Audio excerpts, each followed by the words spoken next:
Hey, I'd like to welcome you to another episode of Mission Matters. My name is Adam Torres, and if you'd like to apply to be a guest on the show, just head on over to missionmatters.com and click on Be Our Guest to Apply. All right, so today I have Rosemary Bova on the line, who is an upcoming author in one of our Mission Matters books, our Business Leader series, and she's also the president of Bova Enterprises.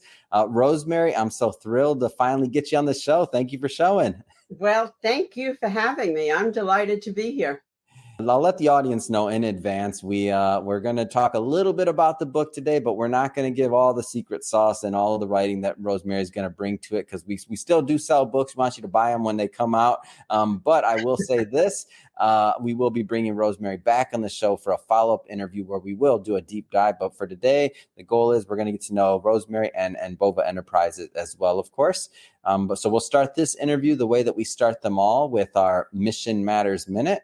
So, Rosemary, we at Mission Matters amplify stories for entrepreneurs, executives, and experts. That's our mission. Rosemary, what mission matters to you?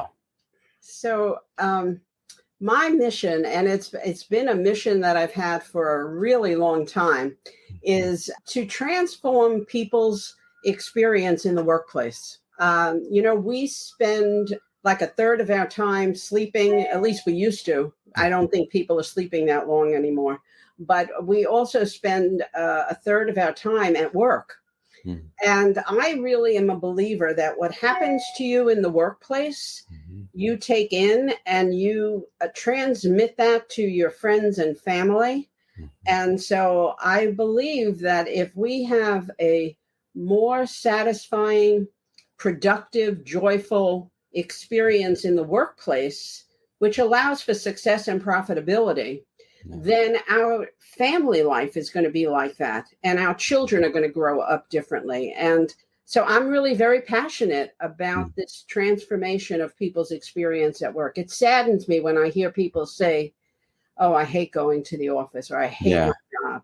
It's really because I know it actually is closing them down.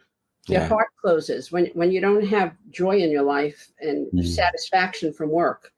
You begin to close down. Yeah, I get that, and it's one of the reasons why I was so excited to have you on the show, because people need to hear your message. They need to hear what you're doing, how you're doing it, and then really at the end of the day, there is hope. There's ways to deal with these challenges. So great to have you on.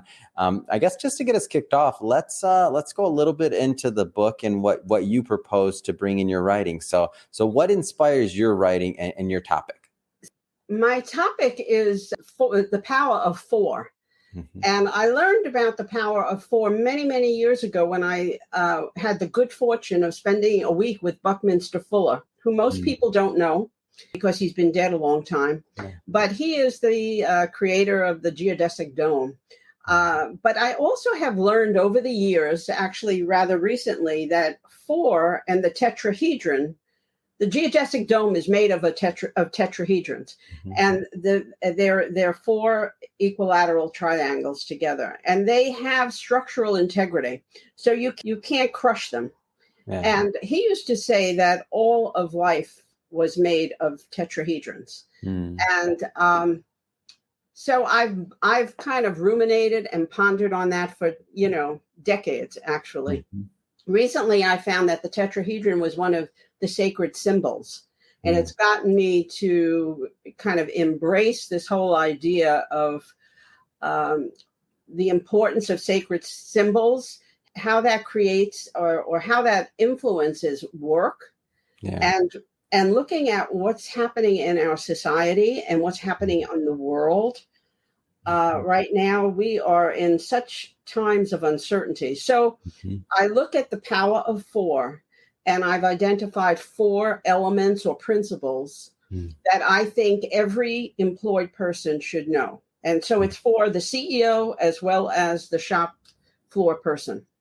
And if you know these four principles, I think everyone can begin to create their own artistry, their own metaphor or creation. It's really a creation of how much of this am I going to use and how much of that and they can begin to reclaim their work life.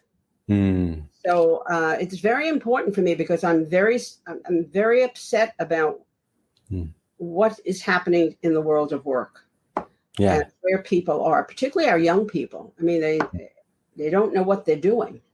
Yeah. And those of us that are older have a sense, and it's not to say that we did everything right. It really has more to do with how can we be, I like to say, midwives to the new, the new work systems, and how can you take what used to be and add what could be and blend that into something that's totally new and satisfactory, successful for everyone.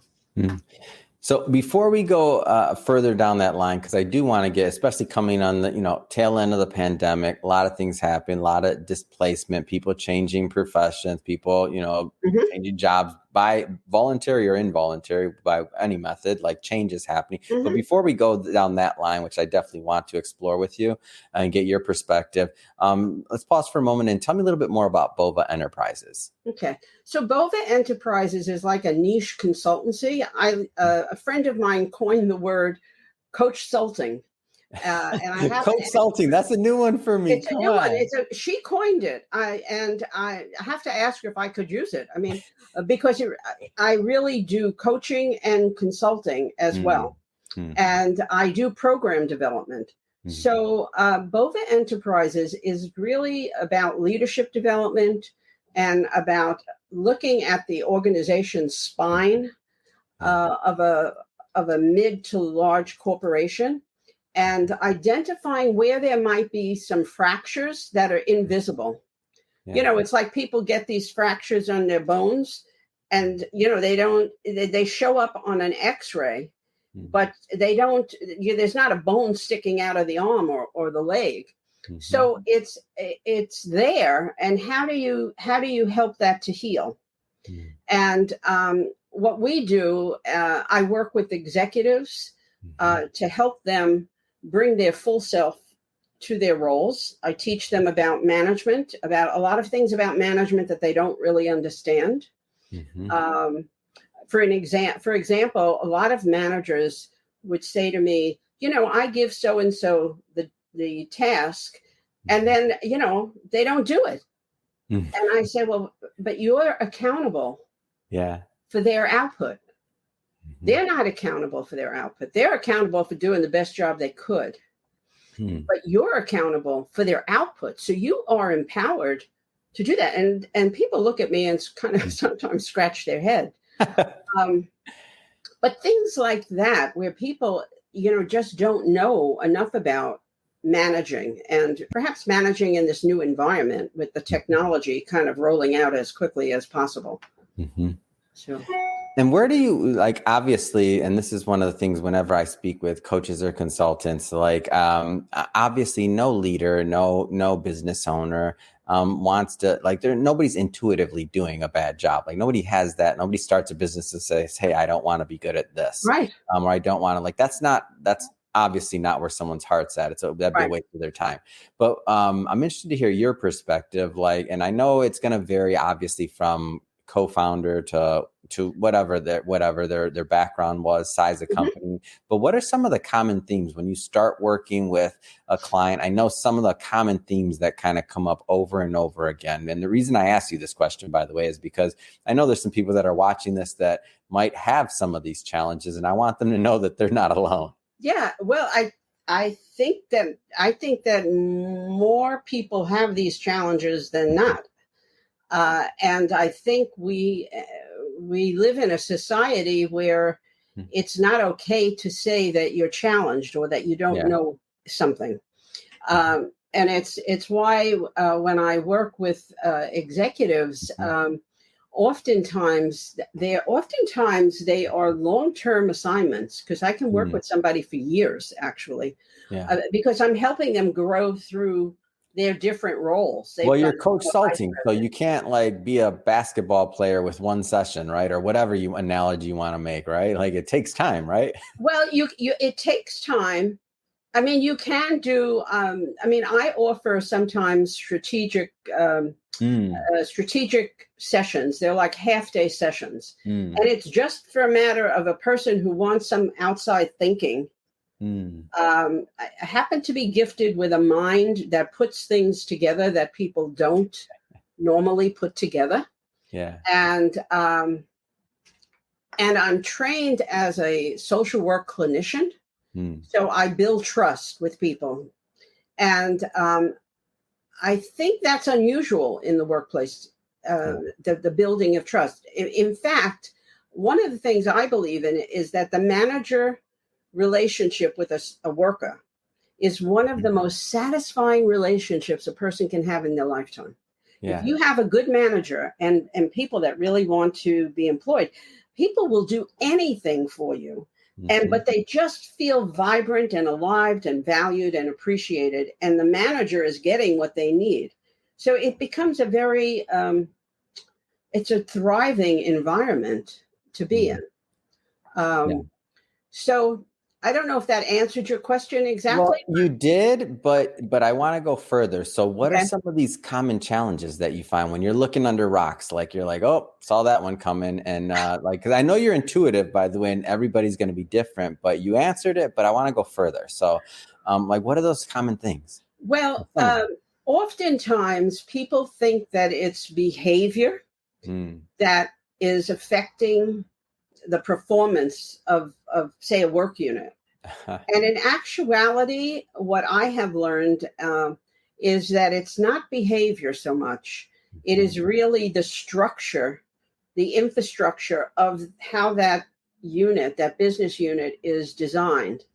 So that if people don't have the authority to do something or don't are not accountable for something, it causes people to make side arrangements. It's like, okay, I'll go over to Joe because Joe knows that if I help him out, he'll help me out. He can count on me. So you have this, years ago, it used to be called a social system. It's not called that anymore. I don't know if there's really a label for it anymore, but you have this way of working that has nothing to do with what the organization design is. And truthfully, the org charts that come in a company really just show compensation. They really don't show what the work in the roles are and who needs to report to whom or account to whom for what. So one of the things that I do is I will go in and do a demonstration project, going in an organization down two functional areas, say marketing and engineering. And, I will show them how that work lays out. And I use a grid. I mean, I'm in a lot of my work is informed by a body of knowledge called requisite organization. So I use that knowledge to then uncover what's going on. It's interesting because I heard yesterday, I'm based in New York City, and I heard that there is a new law coming into effect that companies have to report the salary range that is associated with the role.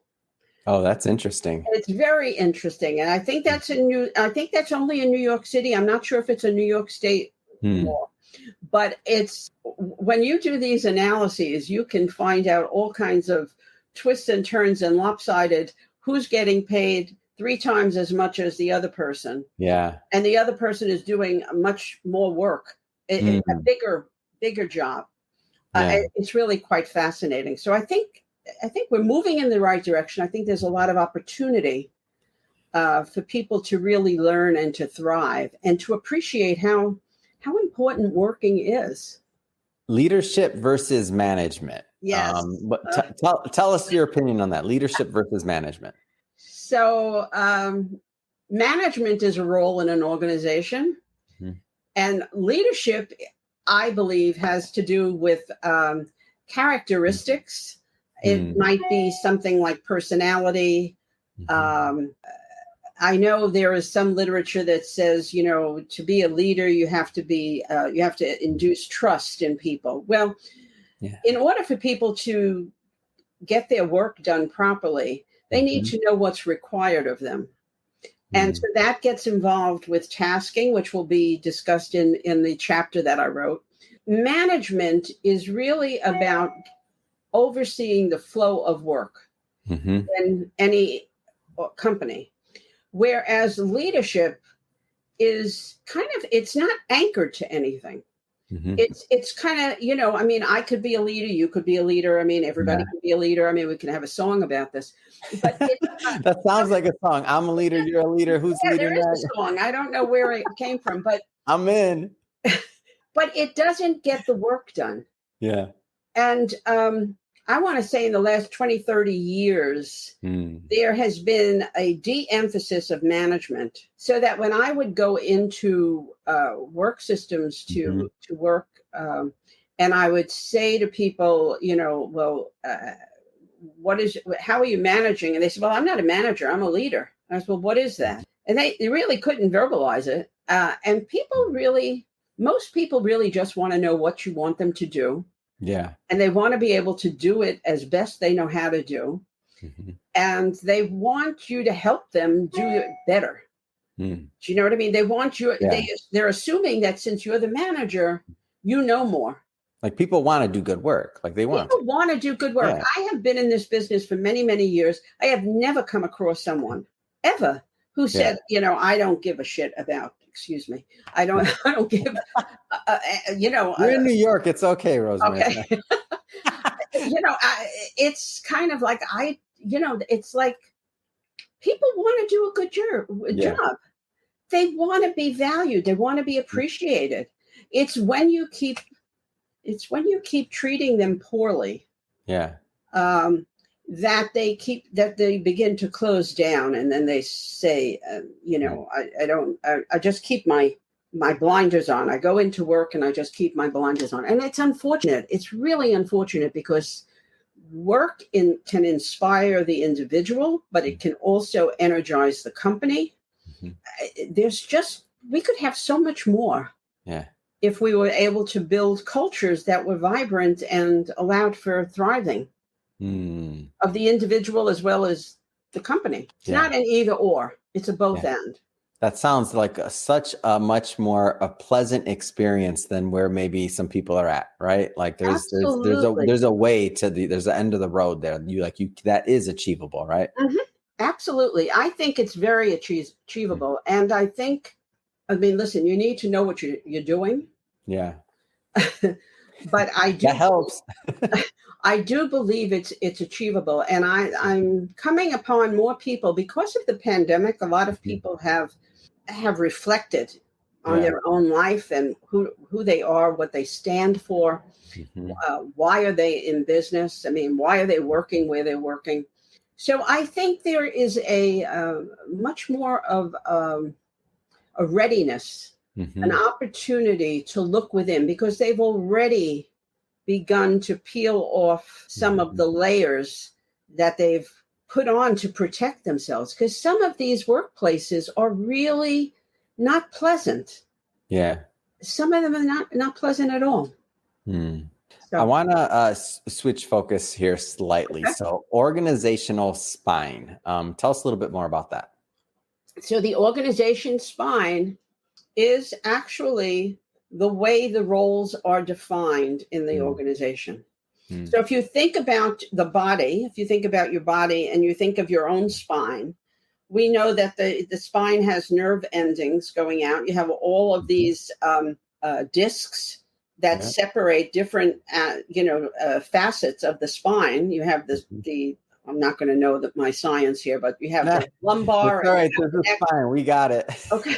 So we have this spine, and the organization spine is really what allows where the roles fall in an organization and how they interact with one another.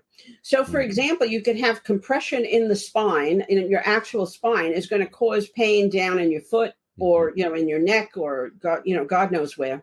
But in organizations, when you don't have the right spine, it will also cause dysfunctionality.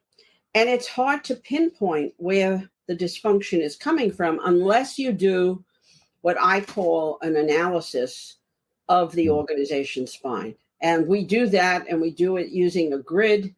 And we can show people actually where there are problems. And sometimes the problems require very minor fixes. It's really fascinating. These are not things like, you have to have major surgery. Sometimes they're really minor, but it makes all the difference in the world. It's great. And so how does you use that concept or that method really to help businesses? Like, how does that relate? Well, you have to have someone who is probably hurting and knows that there's something wrong and wants... Might be a pinched nerve somewhere. That's all I got on the medical analogy. Right. A pinched there nerve, might be a pinched nerve, right? Pinched nerve, and they want to do something to correct that. And so there's a lot out there. If I use the medical model, there's a lot out there that treats symptoms but doesn't get to the root problem. The organization spine and the analysis that I do really gets to the root problem. It's not an overnight. You're not going to take a pill and feel better in the morning. You're going to be thinking you need a leadership team or a managerial leadership team that wants to really flesh this out, that wants to know why this is happening. And it enriches all of the players because they're delving deep into things that we've never taught before. We've really not taught it before. Do you find that when leaders go through this process, like sometimes there's just these, because I feel like there has to be a lot of aha moments. There has to be a lot of times where it's like, wow, I never would have caught that if I didn't do this. Do you find that happens? I think it happens very frequently. I mean, I was in a consulting to a major medical institution here in the city, and I was interviewing the manager of the person that I was doing some coaching with. And during that process, he was very senior. He was asking me a question or so. So I'm interviewing him about this third party. And he's suggesting something to me. And I said to him, do you mind if I step out of my role of interviewer and use this as a teachable moment for you? And he was a little startled, but he said, okay, go ahead. And he became my client after that. I mean, it was because there was something about that he didn't understand about the managerial role, that he was doing his best. He was trying his best. And doctors in particular they're trained as doctors. And they're trained to be collaborative. They're not trained to be to have authority over another doctor. And so trying to teach them about management is totally different because they have to move from their doctor role into their managerial role, and that requires holding people accountable and you being accountable for the outputs the others are producing. So it becomes very complicated. And you have to have people that are willing to learn. I mean, that's the other part. You need to have a willingness to say, I can do better. I know I can do better. Well, I never thought about that dynamic. That is interesting, how doctors are trained and that like doctors are not necessarily... They know nothing. They know nothing about... nothing about management. And a lot of academic institutions have specialized programs for them.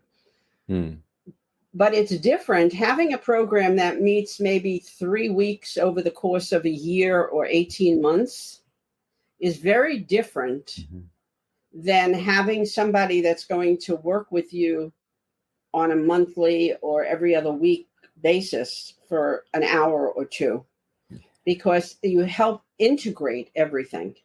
They're going to help you to really get rooted in what you need to know. Great. So, it's a very different model. And it's much Well, cheaper, actually. well, Rosemary, I have to tell you, it's been great connecting with you and having you on the show today.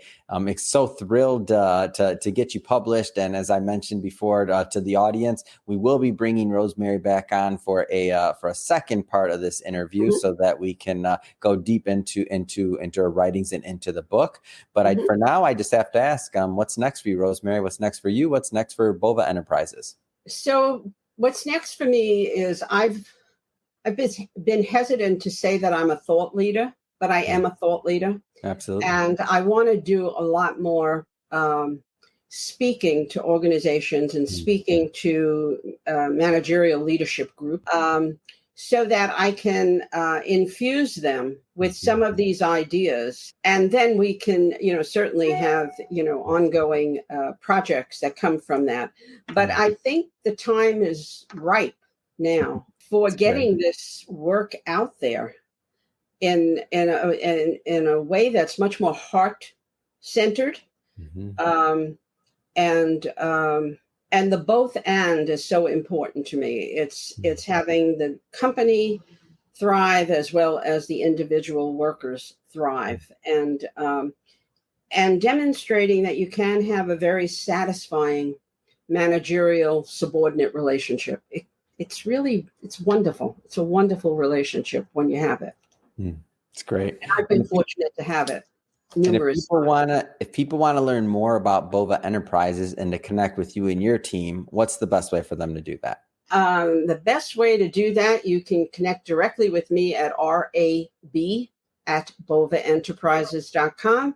My website is bovaenterprises.com. I'm on LinkedIn, and they can connect with me through Mission Matters too, I guess. Absolutely. And we'll put all that information, by the way, in the show notes, so that our audience can just click on the links and head right on over and check out your site and connect as Mhm. well. And Great. speaking of the audience, if this is your first time connecting with Mission Matters or the platform, or listening to an interview or engaging, we're all about bringing on mission-based individuals to share their mission, what they're doing in business, and what we can all learn from the ups, the downs, the sideways, and everything in between, right? If that's the type of content that sounds fun or interesting or inspiring to you, we welcome you. Hit that subscribe button. We have many more mission-based individuals coming up on the line, and we don't want you to miss a thing. And Rosemary, looking forward to our next interview, but thanks again for coming on today. It's been a pleasure. Thank you. It's been a pleasure as well.